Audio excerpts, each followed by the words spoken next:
Social media has become an increasingly important tool for organizing and communicating in the midst of political turmoil. So when a government makes moves to restrict its citizens' access to social media or even bans websites altogether, you would think that the rest of the world's establishment media would ask why. But not in the case of Turkey. See, the Erdogan regime in the country first shut down Twitter about a week ago for, quote, spreading false information only days before a significant election was set to take place. Then, just yesterday, YouTube was officially banned. And of course, the fact that two of the biggest social media sites have been restricted in Turkey has blown up across the global press wire. However, the story gets much crazier than just that. See, the banning of YouTube was actually prompted by a video posted on the site that was allegedly leaked from top Turkish officials. But if you're just getting this story from the MSM, all that was discussed in the tape is a vague reference to Syria. Take a look at this. According to the BBC, the officials are, quote, discussing Syria in the tape, and Fox reported the exact same line. But if you take a look at Reuters, it turns out there's just a teensy bit more to the story, claiming officials are, quote, discussing possible military operations in Syria. The Washington Post wrote a similar story, stating officials were, quote, discussing military intervention in neighboring Syria.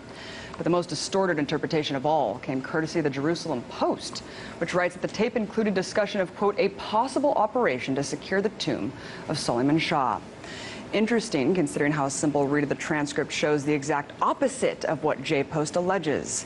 And as far as the rest of the corporate press, there's a consistent glaring omission of something much more sinister at play here. See, the International Business Times acquired a transcript of the internal meeting, so let's take a look at what these officials really want to do with the tomb of Suleiman Shah, the site in Aleppo, Syria, where the grandfather of the founder of the Ottoman Empire is buried.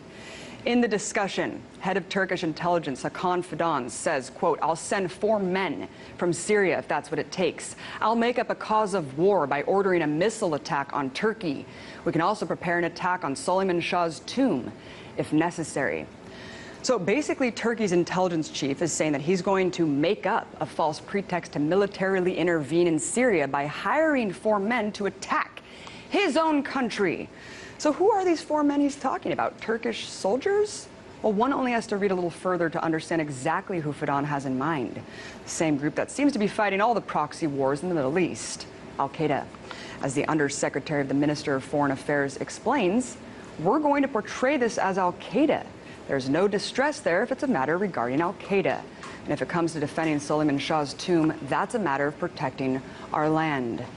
The foreign minister goes on to explain how Prime Minister Erdogan is well aware of the plan, saying, quote, Prime Minister said that in current conjecture, this attack on Suleiman Shah's tomb must be seen as an opportunity for us.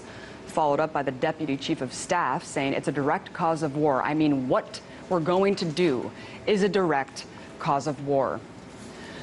Wow. See, this bombshell leak describes something known as a false flag operation. A false flag is a covert military operation designed to appear as if it were carried out by other parties and is usually used as a pretext for military intervention with the citizens of the country unaware of their government's premeditated actions. See Gulf of Tonkin used to invade Vietnam and the Reichstag fire in Hitler's Germany as a pretext to invade Poland.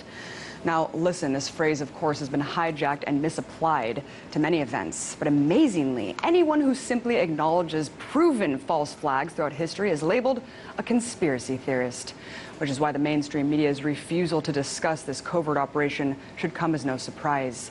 Because it's much easier to just state that Turkey was discussing Syria than to do their jobs and expose the true intentions of those in power and how far they're willing to go to maintain it.